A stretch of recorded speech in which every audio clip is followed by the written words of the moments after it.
asíncrono, una de las máquinas eléctricas más importantes utilizadas en la industria debido a que el mismo transforma energía eléctrica en trabajo de rotación. Tales motores tienen una amplia gama de utilización debido a que pueden entregar una potencia útil de hasta 500 kilowatts.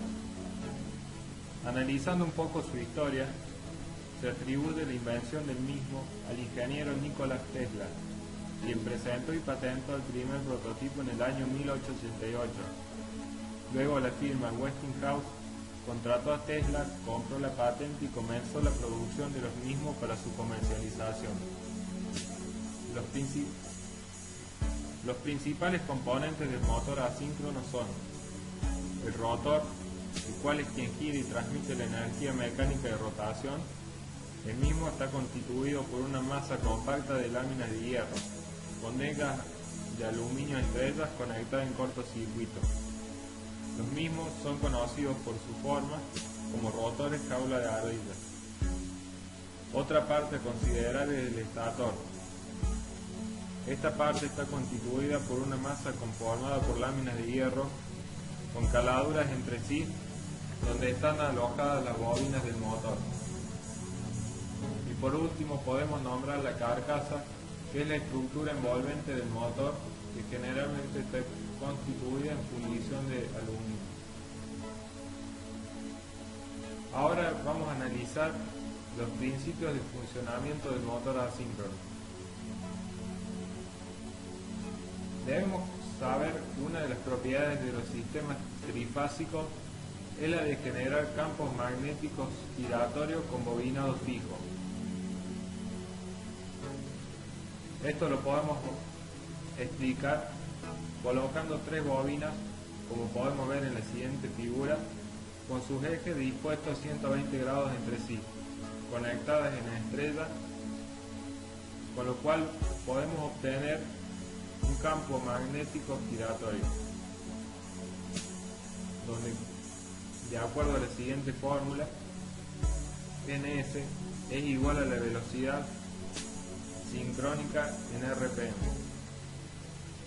F es la frecuencia de red en Hz y P sub P es igual al número de pares de polos.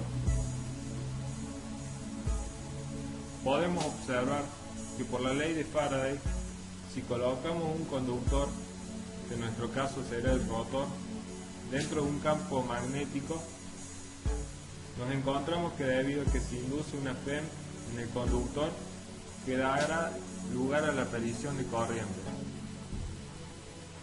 Estas corrientes, dentro de un campo magnético, producirán fuerzas sobre el conductor, que tratarán de moverlo de modo de evitar que en el mismo se produzca una variación del flujo debido a la ley de Lenz. De esta manera, el conductor que gira lo hará a una velocidad muy próxima a la velocidad del campo giratorio, pero nunca lo llegará a alcanzar. Este retraso es producido por el principio físico de funcionamiento del motor, debido a que las líneas de campo magnético cortan al conductor del rotor y la misma deben sobrepasarlo.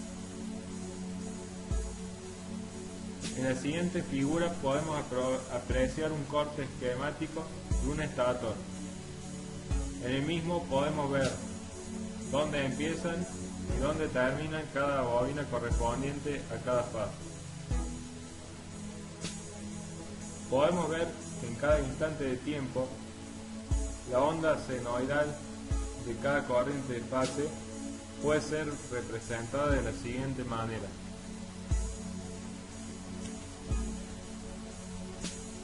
Donde la corriente de fase R es igual a la corriente máxima por el seno de omega t. La corriente de la fase S es igual a I máxima por el seno de omega t menos 120 grados. Es decir, que esta está desfasada respecto a IR en 120 grados. Y por último, la corriente I de t es igual a la I máxima por el seno de omega t menos 240 grados. También debemos que considerar que para cada instante de tiempo el flujo magnético tendrá una variación de efecto de la ubicación respectiva a cada fase, siendo el flujo total igual a la sumatoria del flujo R más el flujo S más el flujo T, lo que equivale a decir que el flujo total será V sub T es igual a 1,5 por el V sub máximo por el seno de omega T en el sentido X, más 1,5 por el flujo de máximo por coseno de omega T en el sentido Y. De esta manera, el flujo magnético producirá fuerzas de igual magnitud pero de diferente sentido que generarán una cúpula motora que hará girar el motor, como lo podemos ver en el siguiente esquema.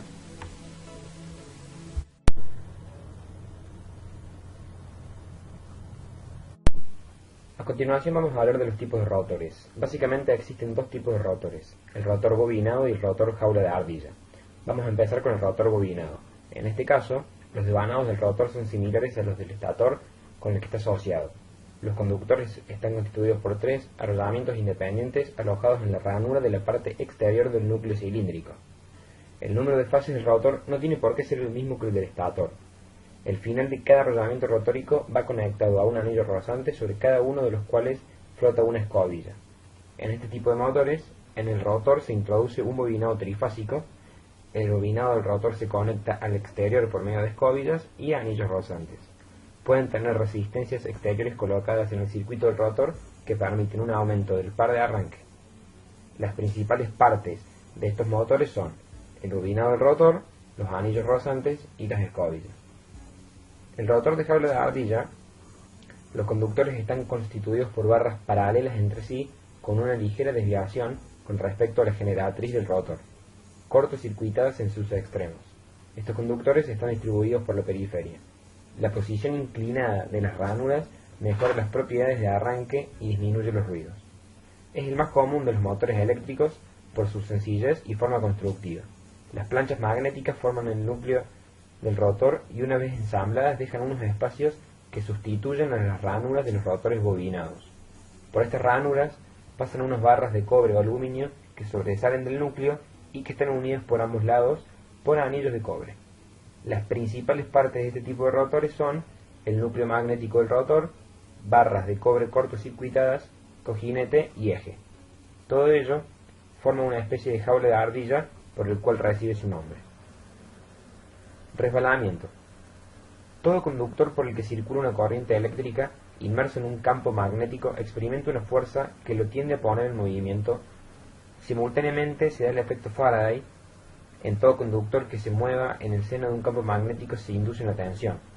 El campo magnético giratorio, a velocidad de sincronismo, creado por el bobinado del estator, corta los conductores del rotor, por lo que se genera una fuerza electromotriz de inducción. La acción mutua del campo giratorio y las corrientes existentes en los conductores del rotor originan una fuerza electrodinámica sobre dichos conductores del rotor, las cuales hacen girar el rotor del motor. La diferencia entre las velocidades del rotor y el campo magnético se denomina deslizamiento o resbalamiento, tomando valor 1 cuando el rotor está parado y 0 si el rotor llegase a la velocidad del sincronismo, situación que es imposible. El deslizamiento difiere con la carga mecánica aplicada al rotor, siendo máximo con la máxima carga aplicada al mismo.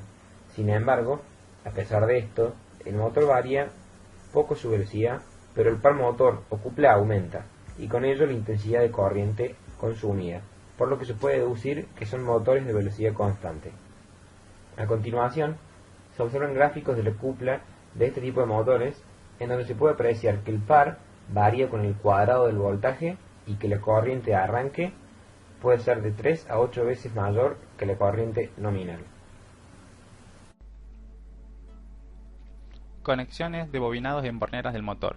En la caja de bornes de los motores colocan el principio y el final de cada uno de los devanados del estator con el objeto de que el motor se pueda utilizar para diferentes tensiones de línea, tal como se muestra y observa en la figura.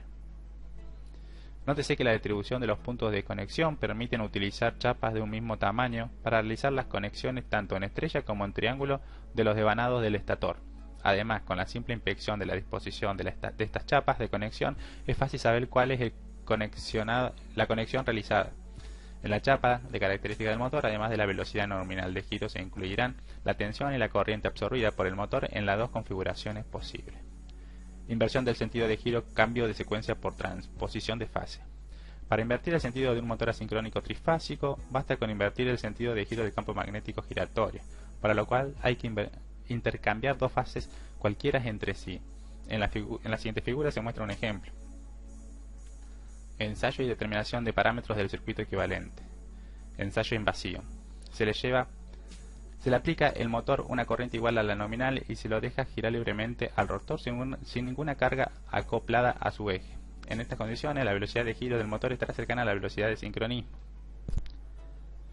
Se realizan las mediciones de la resistencia del bobinado tanto en estrella como en triángulo. Ensayo y determinación de parámetros del circuito equivalente. Lo que se quiere determinar son las pérdidas en el cobre, en el hierro y las pérdidas mecánicas. Las pérdidas en el cobre y en el hierro del rotor son despreciables debido a que el flujo magnético que atraviesa el rotor tiene muy poca variación debido a la velocidad del mismo, que es cercana a la del campo magnético rotante. Esto hace que la fena inducida sea muy pequeña y por lo tanto así lo serán las corrientes que se originan en el mismo. Si realizamos el balance de potencias, obtenemos que la potencia absorbida es igual a la suma de las tres potencias, tanto la del cobre, la del hierro, más la mecánica total. Esta a su vez, esta última se divide en mecánica útil y pérdidas mecánicas. La potencia mecánica útil es igual a 0, puesto que no hay carga mecánica acoplada al eje. Y la potencia consumida por el cobre es mucho menor debido a que la corriente absorbida I sub R sobre M es mucho menor que I sub R sobre M nominal. La potencia del cobre es mucho menor que la potencia disipada en el hierro y en las pérdidas mecánicas. Por lo tanto, la P absorbida es igual a las potencias disipadas en el hierro más las pérdidas mecánicas. Parámetro del circuito equivalente. El problema que se plantea en este ensayo es que la potencia absorbida por el motor funcionando el rotor libre, que es la potencia medida por los vatímetros en conexión Aron, es la suma de las pérdidas en el hierro más las pérdidas mecánicas. Es necesario separarla. Para ello se procederá de la siguiente forma, comenzando por la tensión nominal de alimentación. Se irán realizando sucesivas medidas de potencia a diferentes tensiones hasta llegar a una tensión de alimentación de aproximadamente el 25% de la tensión nominal, construyendo una gráfica como la que se muestra en la figura siguiente. Ensayo en vacío. Bueno, en esto vemos los circuitos, lo que vendrían a ser los circuitos equivalentes y resultantes.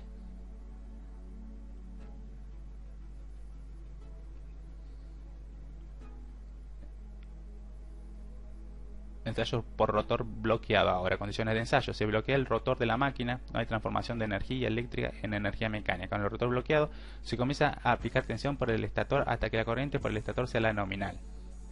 Medidas a realizar. En las condiciones anteriores se mide la tensión del estator, la corriente absorbida por el motor y la potencia total absorbida por el método de los dos vatímetros o conexión Aron.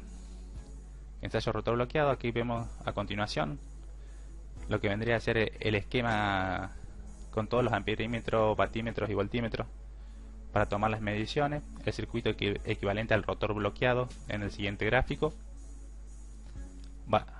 Pasamos al balance de potencia. Si realizamos el balance de potencia, tenemos que la potencia absorbida es igual a la potencia disipada en el cobre y en el más la del hierro más la potencia mecánica total.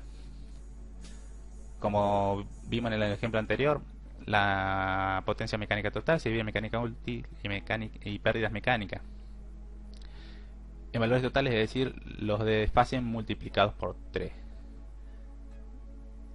Ahora bien, como las pérdidas mecánicas total es igual a la potencia mecánica útil más la pérdida mecánica es igual a 0, rotor parado, lo que deducimos es que las pérdidas en el hierro es mucho menores que las pérdidas en el cobre.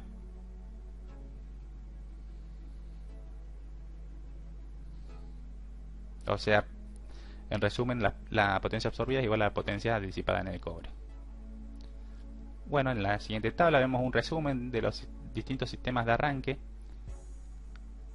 en los cuales se puede obtener la corriente de arranque de cada sistema, par de arranque, ventajas, inconvenientes, duración media del arranque, uso habitual. Resumen de sistemas de arranque de motores. Par motor, resistente y motriz.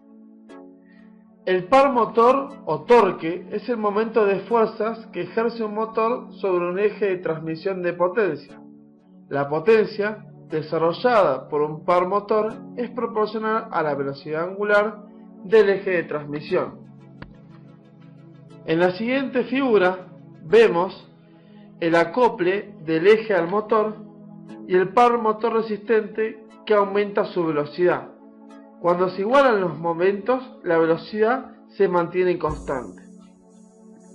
Se puede observar en la siguiente figura al costado de las características mismas del par motor resistente. Luego vemos la relación del par y la velocidad del motor. Vemos el par de arranque en el punto 3, el par de enganche o acople del motor al eje, que es el punto 2, el par máximo que tiene el sistema y las diferentes velocidades nominales que fuimos tomando. Ahora bien, seguimos con el análisis de arranque de motores, a los efectos de reducir la corriente que toma en el momento de arranque de este tipo de motores, lo cual puede afectar a las instalaciones anexas al mismo. Los sistemas que se utilizan son los siguientes. Arranque directo. Se puede realizar siempre que la red pueda suministrar la corriente de arranque, sin afectar otras instalaciones anexas, como computadoras, flujos luminosos en instalaciones de iluminación por efecto de caída de tensión. Se utiliza normalmente en motores de pequeña tensión. Ahora bien, cuando hablamos de arranque a tensión reducida, es para reducir la corriente de arranque. Se aplica a los motores en el momento de arranque una tensión menor a la nominal o de plena potencia. Se debe tener en cuenta que la cupla motora se ve reducida con el cuadrado de la tensión aplicada, por lo que se verifica que la cupla resistente sea inferior a esta. En la siguiente imagen o filmina vemos diferentes cuplas de arranque con reducción de su tensión. El próximo sistema de arranque es el estrella triángulo. El mismo consiste en arrancar un motor con sus bobinados conectados en estrella y luego de alcanzar cierta velocidad cambiar la conexión a triángulo, recibiendo plena tensión. Con esto se logra reducir la corriente de la línea a la tercera parte, pero también la cupla se ve reducida a la tercera parte. En la figura siguiente vemos diferentes cuplas de arranque y la corriente en el proceso de arranque. Este sistema se utiliza para arranques en vacío o con par resistente débil. En la figura siguiente se presenta el esquema eléctrico de comando con las protecciones correspondientes: redes de alimentación, llave seleccionadora, fusiles de protección, contactor de conexión K1, indicador que vamos a utilizar para la secuencia de este sistema, contactor para la conexión triángulo K3, indicador que se utiliza en la secuencia del sistema, el protector térmico, la bornera del motor y el contactor de conexión de centro de estrella K2. La secuencia es la siguiente, es un sistema estrella-triángulo. Se cierra la llave seleccionadora para habilitar al sistema con toda la tensión. Se cierra el contactor K2, con lo cual se forma un centro de estrellas de bobinas del motor. Se cierra el contactor K1, con lo cual el motor recibe tensión del sistema de alimentación y se produce el arranque mismo del motor. Después de cierto tiempo, para determinado, de acuerdo al tipo del motor, se abre el contactor K2 y se cierra el K3, con lo cual los bobinados se conectan en triángulo y trabaja a plena potencia. Este proceso se realiza en forma automática y con enclavamientos que no permitan efectuar maniobras erróneas que puedan perjudicar al sistema. Por ejemplo, el contactor K2 y K3 nunca pueden estar simultáneamente cerrados, ya que estarían en presencia de un cortocircuito. Se debe tener en cuenta que para este tipo de arranque, tanto la tensión de suministro como la tensión que soportan las bobinas del motor. En otras palabras, la tensión de línea del suministro debe ser igual a la tensión que soportan las bobinas conectadas en triángulo. Cabe aclarar lo siguiente, que en clase vimos que es necesario disponer de un motor con 6 borneras, 2 por cada bobina. El motor arranca siempre en estrella. La tensión de los bobinados se reduce en un 57%, el par se reduce en un 33% y la corriente de arranque se reduce 2 veces. Al alcanzar la máxima velocidad, el motor se desconecta momentáneamente y a continuación se conecta en triángulo para alcanzar la velocidad de régimen. Durante la desconexión se puede producir una pequeña pérdida de par y un pico de corriente. El arranque es el más utilizado por su sencillez, precio y prestación. El próximo sistema de arranque es con resistencias estatóricas, colocando resistencia en serie con el estator. Se puede elegir la tensión de arranque y por lo tanto la intensidad de arranque. El motor arranca en dos o más etapas, conectando una resistencia en serie con cada bobina del estator. El valor de la resistencia se reduce en cada etapa. Cada etapa necesita un contactor enclavado y un temporizador. Las ventajas de este sistema es que el arranque es configurable y se puede elegir la tensión. El arranque es suave y la velocidad aumenta a tramos. Y la alimentación es continua, no hay cortes. Entonces no tenemos pico de corrientes. El inconveniente, que es muy caro, dicho por las resistencias que debemos utilizar para la configuración que queramos hacer, el par de arranque es muy pequeño y el modo es muy ineficaz y con gran pérdida calórica. En las próximas imágenes de arranque de sistemas estatóricas vemos las cuplas de arranque, la temperatura, la configuración determinada por la persona o que quiera configurar la tensión de arranque de un motor, la diferencia entre las cuplas y demás. El arranque con autotransformador. Mediante este sistema la tensión de arranque puede reducirse al valor que se desea, de acuerdo a las necesidades. En la figura siguiente se ha dibujado un esquema eléctrico correspondiente. Está la red de alimentación, las llaves seleccionadoras, los fusibles de protección, el contactor K1, indicador del contactor K3, indicador del contactor, autotransformador con sus diferentes potencias, bobinas, y los protectores térmicos y los contactores K2. En este caso, la secuencia del sistema es cerrar los contactores K1 y K2, el motor recibe una tensión preestablecida a través de un autotransformador y después de un cierto tiempo se abren dichos contactores y se cierra K3, con lo cual el motor trabaja a plena tensión.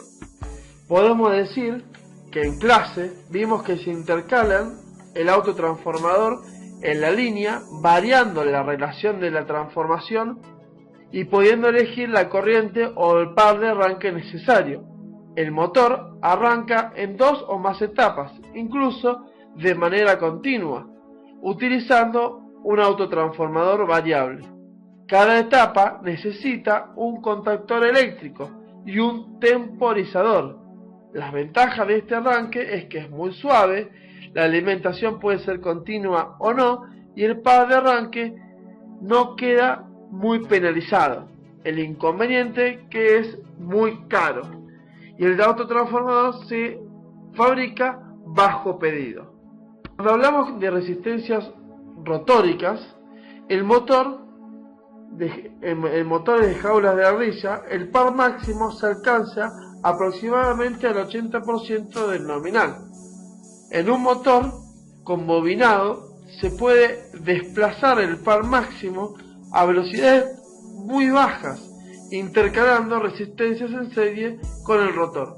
Utilizando varios grupos de resistencia se puede conseguir un arranque suave con un par elevado durante todo el periodo de arranque. La intensidad, por lo tanto, el consumo se mantiene moderados durante un periodo de arranque. El motor con rotor bobinado es el más caro y se utiliza cuando falta arranques suaves con una carga muy elevada. También podemos decir que cuando hablamos de motores con arranque con resistencias, he aquí una tensión que se reduce debido a la caída de tensión en las impedancias que se colocan en serie al bobinado estatórico.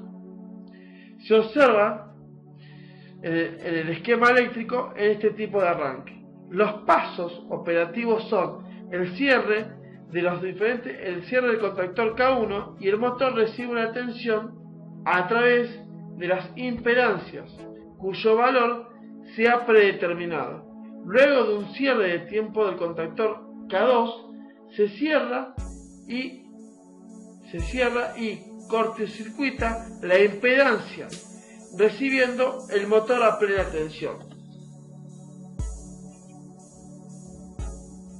Bien, el último tema que vamos a ver son los arranques estáticos o electrónicos. Son dispositivos semiconductores que se intercambian entre la red y el motor.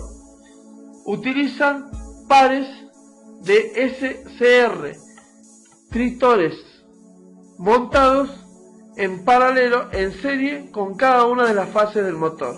La tensión aplicada al motor se controla variando el ángulo del disparo de este sistema. Durante el arranque del motor se alimenta con una tensión reducida por no senoidal, es decir, diferente a la frecuencia del motor. Se mantiene constante la intensidad en 2 o 3 veces el valor de la nominal, y se mantiene el par un poco por encima del par resistente. Este sistema utiliza luego